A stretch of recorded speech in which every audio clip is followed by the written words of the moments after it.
Hindi, gano'n ko lang yung best pa ako.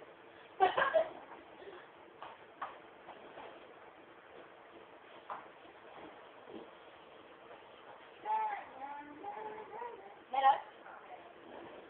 Nakakainis. Ano ko? Black na talaga yung tumatake, hindi na yung red, hindi na liit. Bago na ngayon eh.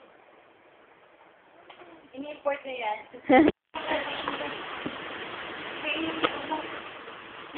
Ganun daw kapag second sem, bagong ans. Oh? Baka nag-rumor sila, medium black. Yeah. Tulak ako sa yung high black.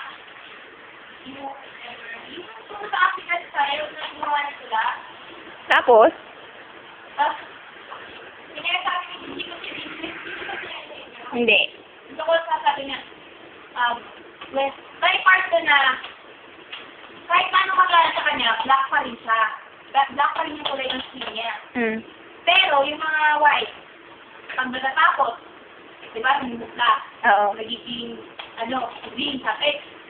Tapos, saan may kulay? Pag naaraw, nagiging red. Tapos basta naiigay, nagiging green, may violet pa. May violet pa. Violet. Nakatapos yung, yung white. Tapos, sabi ng bata. Then, you call us colors. Parang pinatawag nyo kaming African sa colors. Ika yung mga colors dyan. Oo. Sa school, hindi ko mag-get. Kasi nga, iba-iba sila ng kulay, ganon. Oo. Ang colors yung African. So, Oo. ang African sa colors. Okay, hindi ko get. Kasi, labas ko ng colors. Oo nga, black lang naman yung kulay nila. Yun yung parang soft ng tula. Bakit yung kami tinatawag na colors? Ika yung may parang colors. Yun. Hindi kasama yung colors nila yung mga American. So, may isi sa pala. Kaya tuwarin sila ng color kasi may black sila. Oo, anong color? Color na yun? Ako hindi. Oo, color naman. Tala na kung may color Parang normal siguro ganon. Bakit? Ang puti ba normal? Oo, it's lang sa men. Yes! Kaya naman siya dapat sa nito yung mga music. Okay.